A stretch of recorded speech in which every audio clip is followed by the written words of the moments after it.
Welcome to Monster Monday. I'm a little late on this one as well. It is officially Tuesday. I almost got it. I almost had it on Monday, but I'm a little late.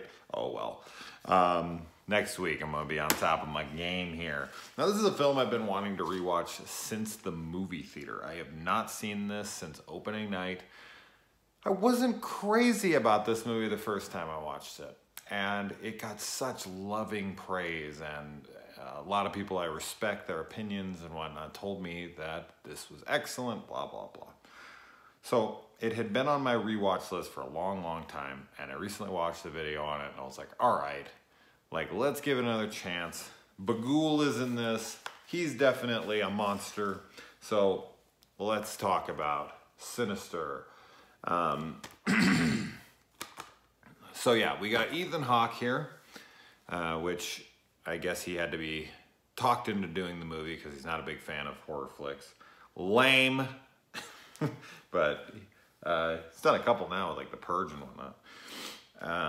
So we get my favorite thing. The one thing I did love about this movie on the first viewing, and you know, honestly, it was still good here, but it wasn't as good this time for me. It was the one thing that I did love was all of this like Super 8 film footage within the film that, you know, ends up being spoilers, obviously. All the murders that the kids committed. All that footage was just excellent. When I was in the theater, I was like, this shit is eerie as hell, man. Like, just the draining of sound and the projector and all just like the little noises that are being made and just the way it's all shot and the grim tone of it all. And speaking of grim, I mean, this movie has such a grim opening with the tree and 4 people hanging. Same thing, like at the end here, we get such a downer, grim ending, which I love and I appreciate so heavily. This film doesn't even toy around with the possibility that they defeated it or anything like that. I mean, you knew once they moved, this thing was coming back. Something was gonna happen, and it just does, and it's over, and they're dead, and that's that. And I love, love, love that about this viewing for sure. We also noticed that, you know, in the footage that he's watching, Bagul doesn't start showing up until he starts believing in him or you know, letting him get in. Like when he first watches the footage, he's not there. He's not in the background, he's not anything. But as the film continues to keep going on and he goes back and rewatches stuff, then Bagul appears. So like almost like a Freddy Krueger, like once you know about him, once you fear him, whatever, he starts showing up. Am I reading that correctly? So yeah, I thought that was pretty cool. You know, we already get a very quick establishing that the cops do not want him there. Nobody in town wants him there. This guy, I mean, this is me coming off of just watching Rob Zombie's Halloween 2. That was the last film I just watched. And we have Dr. Loomis in that writing these stories for blood money, as they, you know, say in the films. And he's just exploiting all of these tragedies for his own benefit. And that's, you know, what Ethan Hawke's character is essentially doing in this film, and nobody wants him around. And so they don't have that luxury of running to the cops in this film. And I like that that's kind of played on in here, because it just kind of gives you that sense of isolation when they're in the house. Like, if you call the cops, they're going to be like, nah, I'm good. He does almost like kind of befriend this deputy so-and-so guy, but the rest of the police force is just not wanting anything to do with him. So I liked how that was all done. And one of the main reasons, because when he wrote one of his books, it put so much doubt on the case that it let one of the killers free from the case. So I completely understand where these cops are coming from. But if there was that much doubt from what he was writing, then clearly it wasn't a cut and dry case. So maybe some doubt should have been raised. I don't know. We don't really know the specifics of the case in which he's talking about. But I had to wonder in that moment, like, well, if he was let go, I'm not saying that killers don't get let go on technicalities all the time. I'm sure that they do. I have no doubt. I see it in the movies all the time. I haven't dealt with any personally or know of any specifically, but I see that in movies and true stories within films, because that's really all I do. I don't watch the news.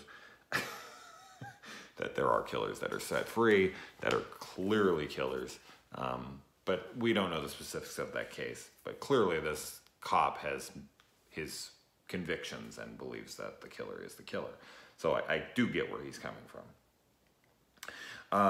And the wife in this, I think there's a lot of really good family drama. The kids aren't exactly explored enough, honestly. I feel like that's one place where even on this viewing, which I did like much more this time, that if the daughter was going to end up being the killer at the end, they could have had the red herring be the son because he came out of that box or whatever, so maybe we'd be pointing towards that, although the reveal at the end that the kids are doing it is, like a reveal, so we don't really know that the kids have anything to do with this throughout the film, but we're just not set up enough for the daughter's turn on the dad to be that dramatic for me. Like, I feel like I should have saw a little more character interaction between dad and daughter and dad and son. Like, I wanted to see him more being a parent, so that when his daughter does end up betraying him or turning on him at the end, that it's even more impactful, because you know that she loves him so much that she would never do this. She would have to be coerced so heavily into doing this that it would be so outside of her character and her love for her father. So and her mother and all that stuff, and her brother, she kills all of them. So I didn't see a lot of that, but we do get to see a good amount of character drama, family drama between the wife and the father. So I thought that stuff was pretty good. In the beginning, she kind of is doubting him and his ability to write the next novel. And then in bed later on, she's like, what if you already had your 15 minutes? And then later, she finds out that they're living in the house where the murders took place, and she freaks out on him. And, he uses one of those lies that's technically true. Man, I've done that a few times, I have to say. It's terrible, but I have for sure. Well, that's, technically what I said was, oh man, it's such a shitty thing to do. I had to laugh a little bit, because I was like, yeah, you asked him if it was 2 houses down, and he said, nope, it wasn't. It's the house we're living in. Technically, he didn't lie. But when she's attacking him in the bedroom, she goes on about how, his kids should be his legacy, and that her marriage should be his, main desires and all that stuff. And I was like, I thought that stuff was really well written, and she gave a really good delivery of those lines. I felt those, like, in that moment. Like, you could see he was so obsessed with his work that he did lose sight of what was important, and she was calling him out on it. And it was one of those, like, what are you gonna say about this shit? Like, there's nothing you can say. Like, you are in the wrong in this moment, she's in the right. Now, whether or not he actually believed what she was saying to be true, like, was he so far gone, and maybe his kids didn't mean as much to him, his wife didn't mean as much to him as his books. He might just be one of those kinds of people, and he just shut himself down because, as I said, he either agreed with her and was like, what the hell is going on here? What have I done? Like, my family is the most important thing. Or he hated being called out for being, that selfish, but knows that knows it to be true. So I'm not sure how that actually plays out there in his head, because I don't know. But ultimately he does choose to take his family away and stop writing the book. So I think that gives credence to that he cares about his family more in the book, and that she needed to say that shit for him to wake the fuck up. And for all intents and purposes, this is a detective story first and foremost. So I like that. I like that he's kind of putting everything together. It's almost like like a crime thriller, drama, he's trying to put the pieces together. He's got the obvious yarn board stuff going on. He's getting all the clues, and he's talking to experts, and he's talking to the cops and everything. So I thought this was a unique little way to do a detective story without it actually being a detective. It's just an investigator who's writing a book, and everything's kind of transpiring around him, and he's putting the pieces together. And what I also like about that, which we don't normally see, is that he isn't even the one that ever figures it out. It's Deputy so-and-so that puts it all together in the end. And, you know, Ethan Hawke's character is, you know, not to the wise here. Like, he's just kind of like, doesn't get it, never figures it out, leaves. And then, you know, Deputy calls him up and he's like, you made a big mistake. And I thought that that was awesome, the way that all plays out. Before I get into the ending, though, I definitely want to talk about a couple more things.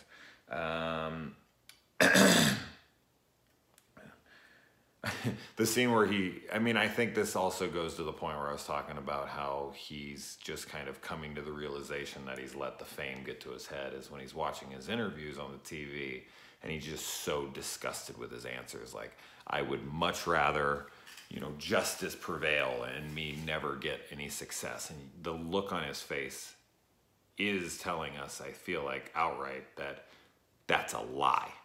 Like, that's a lie to him.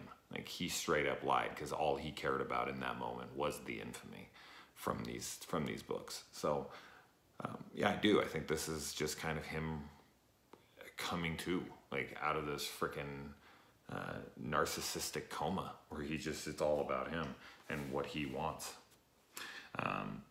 Anyway, so the lawnmower one I thought was the best of the 8mm ones that he watches.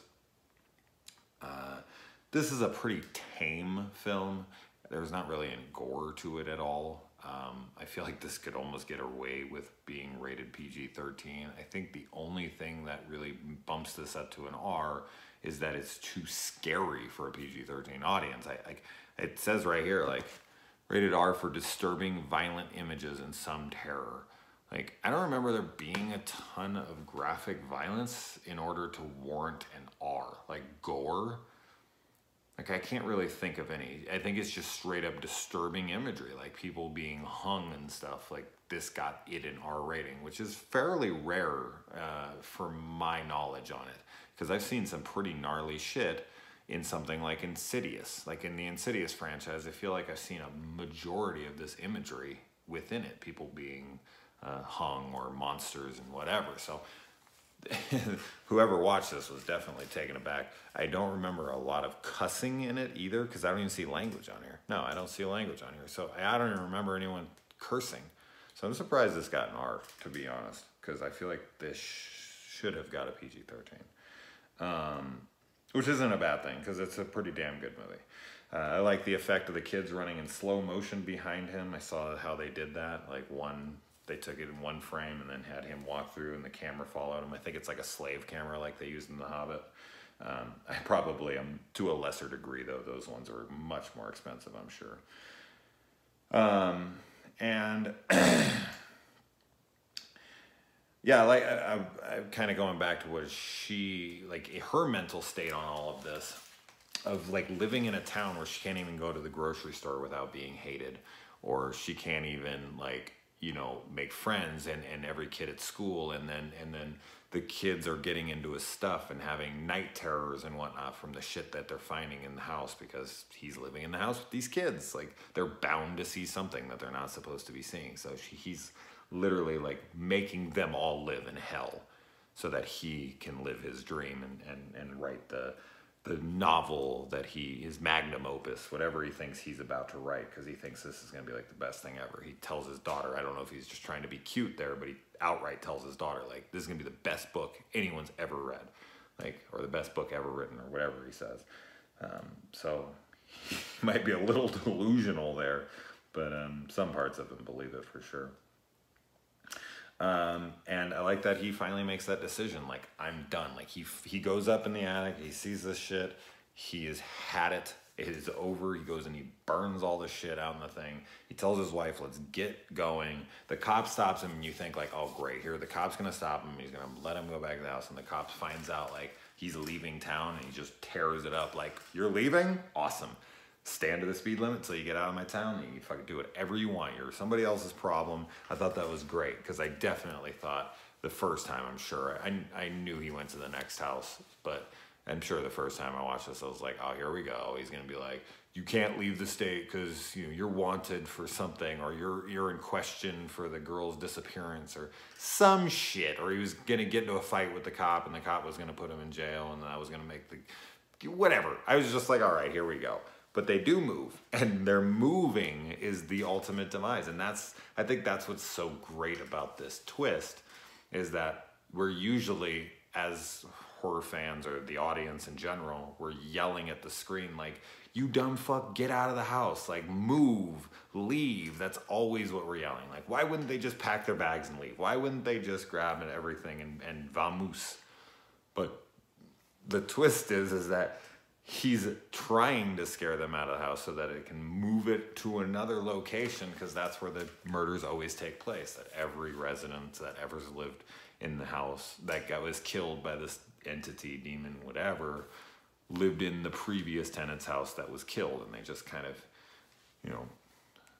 migrate in a pattern, in a straight line.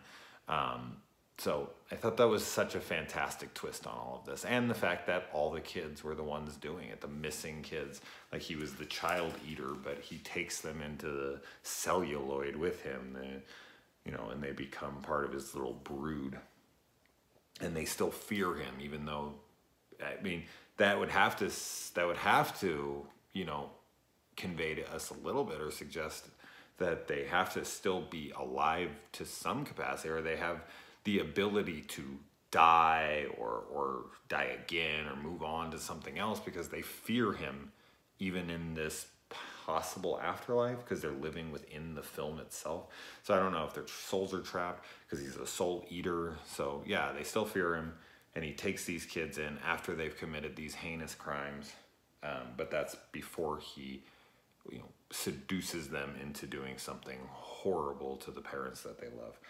So a lot of great stuff going on when you really start breaking down all of what transpires. And as I said, what a grim ending. Holy shit, man. This just, boom. Like, kills him, chops him up, goes over and draws a little, like, it adds to this little collage, and then just, like, disappears into the freaking film with Mr. Boogie, freaking from Nightmare Before Christmas.